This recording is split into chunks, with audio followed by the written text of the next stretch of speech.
Khan sir भारतातलं असा नवयुवक नाही ज्याच्या हातात मोबाईल आहे आणि त्या पोराला खान सर माहीत नाही। म्हणजे भारतातल्या प्रत्येक युवकांना दिशा देण्यासाठी, त्या युवकांना त्यांच्या ध्येयाप्रती पोहोचण्यासाठी, त्या युवकाला त्याच्या मायबापाचे कष्टाची जाणीव करून देण्यासाठी, त्या युवकाला देशाबद्दलचा अभिमान जागृत करण्यासाठी, त्यानं या देशातल्या राष्ट्रीय प्रतीकांचा सन्मान करावा यासाठी, त्यानं राष्ट्राची संपत्ती आपली संपत्ती समजावी यासाठी एक शिक्षक अहोरात्र धडपडत आहे आणि त्या धडपडणाऱ्या शिक्षकाचं नाव खान सर आहे।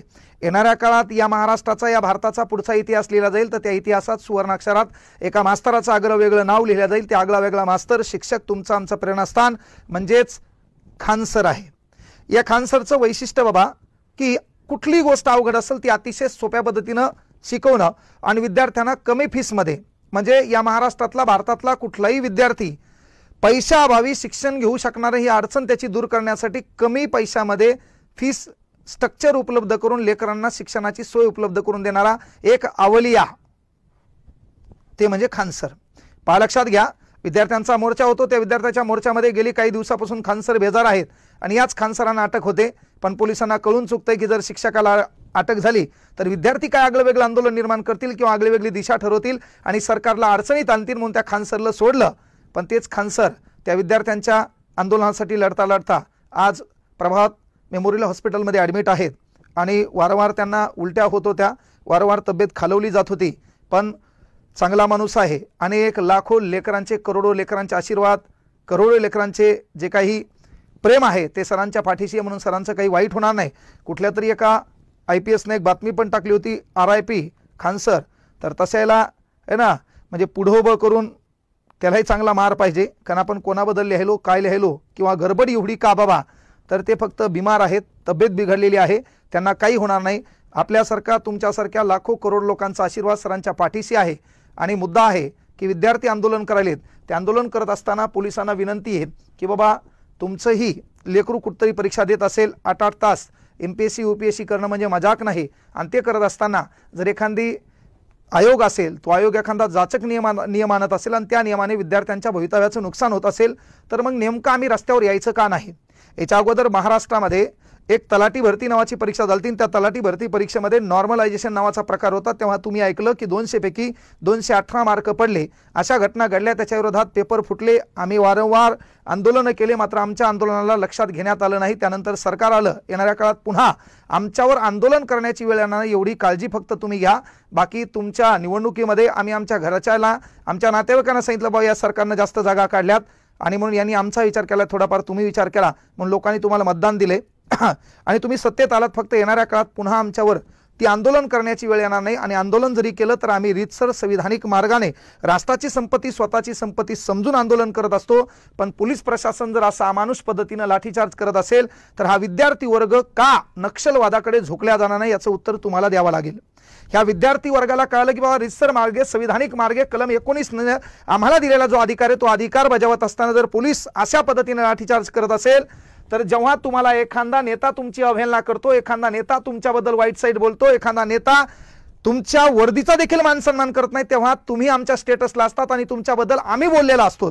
मग आज आमच्यावर अडचण आहे तर तुमचं काम आम्हाला थोडंफार समजून घेणं। नेत्याने जरी तुम्हाला आदेश दिला की हेल मारा, तेव्हा पण तुमचं काम आहे, कारण या देशात प्रॉब्लेम व्हायला भाषण कोण द्याले, ज्यानं मार खाल्ला ते आणि जे मार खाऊन आलं ते एकमेकाला भाषण द्याले। हे बदलायचं असेल तर पहिल्यांदा इतरांचं दुःख तुम्हालाही समजून घ्यावं लागेल। मायबाप सरकारला विनंती आहे, खान सरला अटक होण्याचं कारण 4,80,000 पोरं त्या मोर्चामध्ये सहभागी होते, नेमकं लाठीचार्ज होण्याचं कारण काय, तर जे लोक नेमकं खान सरला फॉलो करतात त्यांनी लक्षात घ्या, खान सर लेकरांच्या कल्याणासाठी त्या आंदोलनामध्ये सहभागी झाले। ते आंदोलन होतं BPSC म्हणजे बिहार पब्लिक सर्व्हिस कमिशन। जशी आपल्या महाराष्ट्रामध्ये महाराष्ट्र पब्लिक सर्व्हिस कमिशन नावाची परीक्षा आहे तशी तिथे एक परीक्षा आहे। त्या परीक्षेमध्ये नॉर्मलायझेशन म्हणजे काय होतंय बाबा की 1000 पोरग परीक्षेला बसला असेल आणि त्या 1000 पदाच्या परीक्षेमध्ये महत्त्वाची गोष्ट काय घडत असती की 1000 पदांच्या परीक्षेमध्ये 1000 पोरग परीक्षेला बसल्यावर एकदा त्यांची परीक्षा घेता येत नाही, म्हणून आपण काय करतो ऑनलाईन पद्धतीनं त्यांची परीक्षा शिफ्ट वाईज घेतो। आता आपण शिफ्ट ठरवल्या 200 पोरांची एक शिफ्ट, कळलं। आता उदाहरणार्थ 200 पोरांची दुसरी शिफ्ट, मग होतं काय यांच्या सरासरी मार्क पाहिल्या जातात की या शिफ्टमध्ये पोरांना सरासरी मार्क आहेत 110 आणि या सरासरी पोरांना मार्क आहेत 130. मग होतंय काय बाबा की या दोघांची सरासरी काढली तर काय होईल रे, 110 अधिक 130, 240 भागिले 2, 120. मग ते काय करतात की या पहिल्या शिफ्टमध्ये ज्या पोरांना 10 मार्क कमी पडलेत त्यांचे 10 मार्क वाढवा, आणि या शिफ्टमध्ये ज्या पोरांना 10 मार्क जास्त पडलेत त्यांचे 10 मार्क कमी करा. आता मला सांगा, ए नावाचं पोरग, बी नावाचं पोरग, सी नावाचं पोरग, डी नावाचं पोरग या चौघांना तलाठी होऊ द्यायचं असेल तर तुमचं काम या चौघांसाठी पेपर सारखाच पाहिजे का नाही?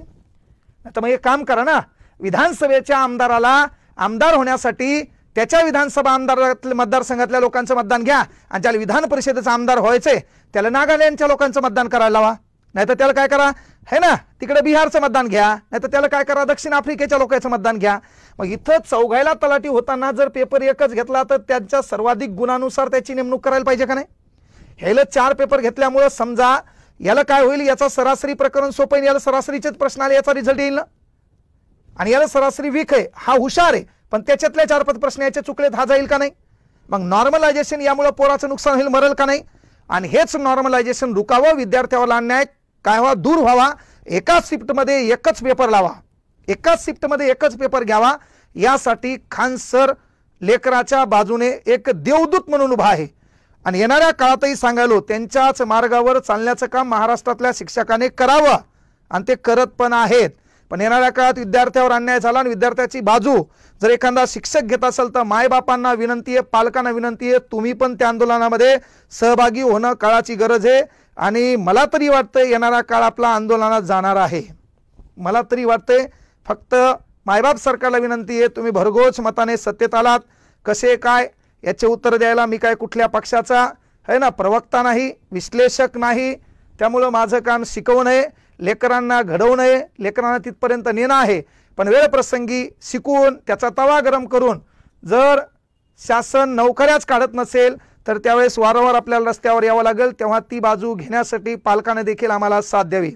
आज खानसराच्या वतीनं विद्यार्थी एकजुटला, 4,80,000 पोरं एकत्र आले, आणि आपल्या इथं ज्या ऑनलाईन पद्धती झाल्या होत्या TCS IBPSनं अख्ख्या लेकरांचा बुकना केला है ना, लेकरांचं करिअर धोक्यात आणलं. अनेक फ्रॉड त्या परीक्षेमध्ये झाले. आम्ही वारंवार निवेदनं दिले, मोर्चे काढले, पण त्याचं कुठलंही फलित विद्यार्थ्यांच्या नशिबामध्ये पडलं नाही आहे. पण लक्षात घ्या, सत्य परेशान हो सकता है लेकिन पराजित नाही. येणारा काळ नक्की आपला होईल आणि विजय सत्याचा होईल.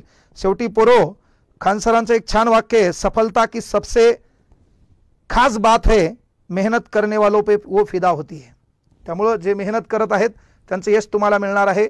ईश्वराला आणि तमाम लोकांना विनंती करतो की सरची जी काही तब्येत आहे, जी खालवलेली आहे, ती तब्येत छान पद्धतीनं पहिल्यासारखी सुदृढ निरोगी व्हावी, आणि पुनश्च तोच एक अवलिया, तोच एक देवदूत विद्यार्थ्याच्या कल्याणासाठी, विद्यार्थ्याच्या हितासाठी आणि विद्यार्थ्यांचा अभ्यास पुन्हा नव्या जोमानं होण्यासाठी मैदानात उतरावा, एवढीच अपेक्षा.